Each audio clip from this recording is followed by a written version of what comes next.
So I thought a barefoot talk deserved a barefoot commentary, so that's why I'm kind of grounded here, so that's better.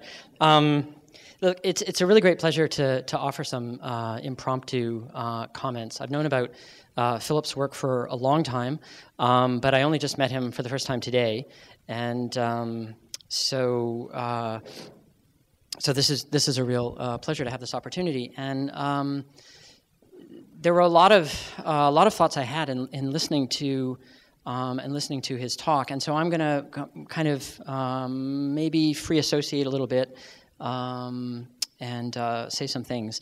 And let me start with the perspective that I'm coming from. My area of work is in cognitive science, mind-brain sciences, and in the philosophy of mind, and in phenomenology.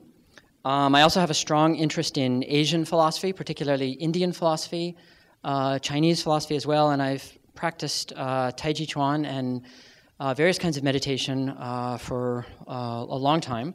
So my response is coming from all of those different perspectives. But let me start off with a cognitive science perspective. I think that it's very interesting to me that there seems to be a kind of parallel evolution in the history of the scientific investigation of the mind and some of the developments in theater that Philip was talking about. So what I see there, what I have in mind is that cognitive science in its classical early formative years very much held to a kind of mimetic view of the mind. That is, that there's a sensory side where stimulation arrives from the world, and somehow that gets translated into some kind of representation in the head, and that representation then gets acted on internally through various kinds of cognitive processes that results then in some kind of motor output. So it's a representational, mimetic view of the mind as mirroring the environment. Now, over the course of 20 or 30 years or 40 years, that view has been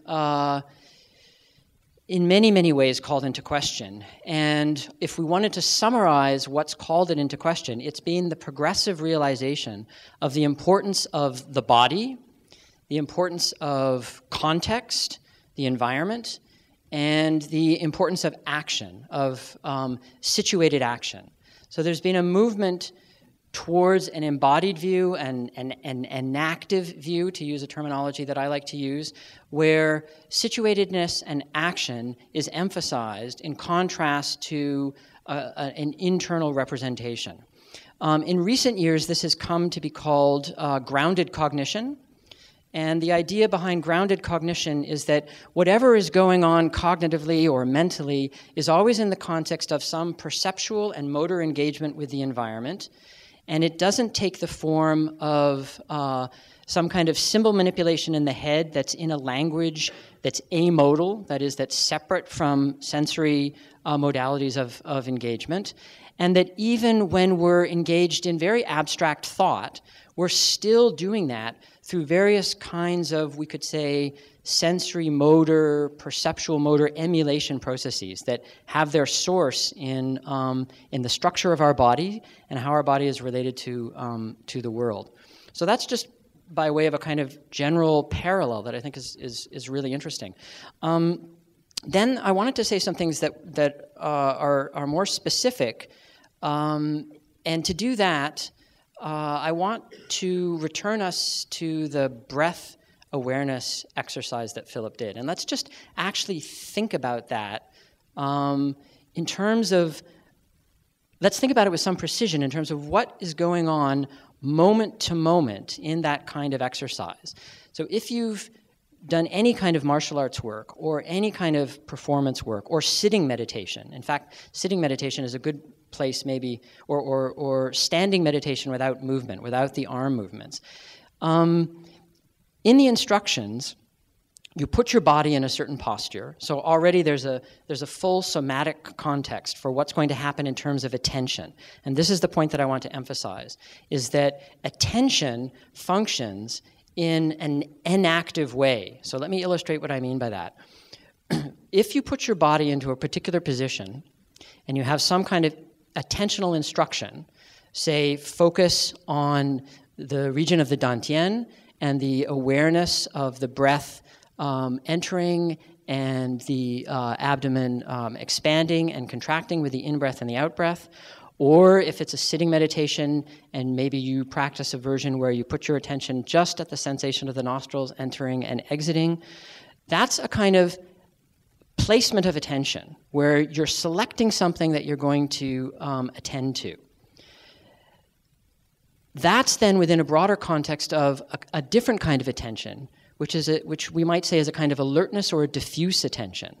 So you're aware of your body standing or sitting, and you may, on the basis of that focused attention, be instructed to broaden the panorama of your attention. As Phillip said, now be aware of what's behind you, and in the case of his practice, have also not just the outer visual attention that's seeing through a point in space in front of you, but that's aware of what's around you.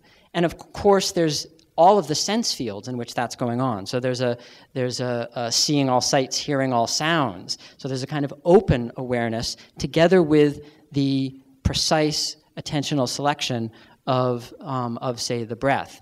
Now, what happens?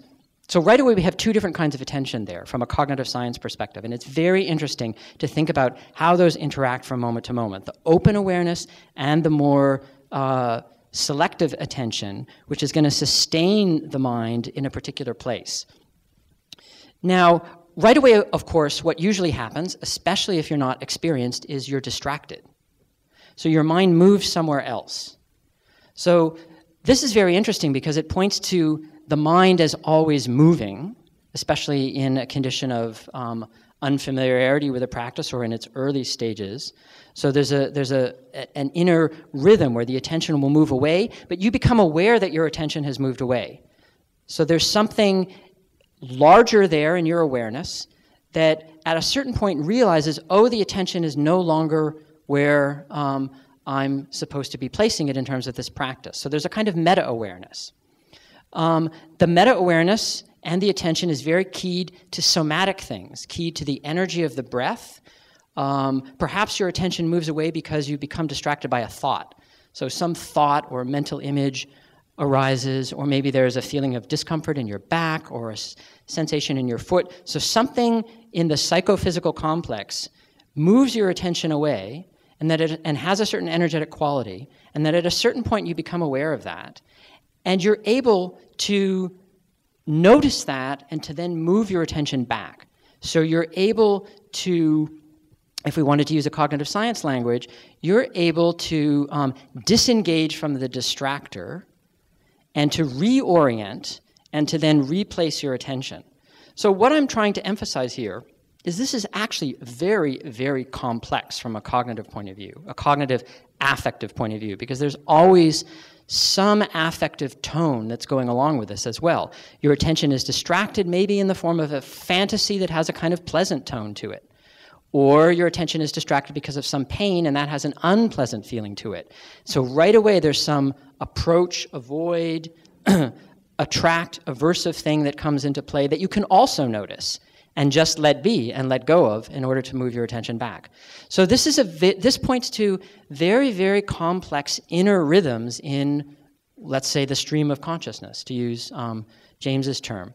Now, one of the things that I think is really interesting about the martial arts work and the performance work is that it works with this in a very hands-on, concrete, pragmatic way.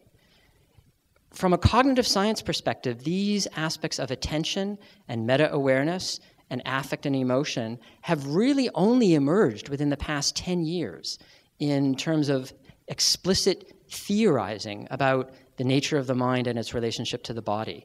And one of the main challenges in cognitive science is learning how to investigate these things. Because if you think of your standard psychology experiment, what do? You give a subject a task to perform. So you are, in effect, trying to clamp down on this endogenous movement of attention and awareness by giving the participant some sort of cognitive or perceptual or emotional task to perform. Now, there's all sorts of good reasons for doing that, for various kinds of experimental questions. But notice it wipes out exactly what you'd be interested in if you're trying to get a hold of what it's like to actually experience embodied and active attention from moment to moment. Because you've set up the situation in such a way that you can't get at that.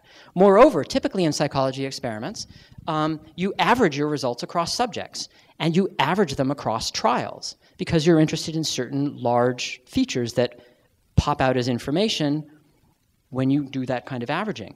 But when you do that, you've wiped out all of the variability that is actually the heart of the process. That's the very nature of the phenomenon, that from a martial arts point of view, or from a sitting meditation point of view, or from a performance point of view, is the life of the mind and the body that you're working with. So one of the things that I think is really, really interesting is the prospect of taking skilled performers, or skilled martial artists, or skilled meditators, and working with them in a collaborative project with cognitive scientists to try to investigate the true life of the mind in terms of its moment-to-moment rhythms. In order to do that kind of work, you need to work with people who have some kind of experience and training. And this, I think, really opens up a new kind of cognitive science, a cognitive science that works with mental training, physical training, psychophysical training, not as an object of study, not where the accomplished performer or the accomplished martial artist or the accomplished meditator is a guinea pig. That's not the point at all. The point is to work collaboratively with people who have this kind of training so that the phenomena can actually be revealed in a way that can advance the science and may potentially advance the practices themselves. Because on the cognitive science side, we are learning a lot about attention and awareness and emotion in ways that could have relevance for how these practices could be further developed and further taught in, say, the context of our societies, which aren't traditional Asian societies. And these practices have to evolve and embody themselves in new ways. And so the dialogue with psychology and with mind-brain science is potentially enriching for the practices as well. So I think that's enough already for me to say. There were so many things in the talk, and I could go on, especially once I get started. I could go on for quite a while. But I mean, for me, that's really the heart of the matter, is that there's a different kind of knowledge that can be created here that isn't well thought of in terms of here's science and here's art and here's the humanities. It's a different kind of knowledge because it involves a cross-fertilization of these different practices and perspectives. And especially for younger people here, I think this is the future of the field. And you're in the right place because we're going to make the future of the field happen, and you're going to be a part of it. So thank you.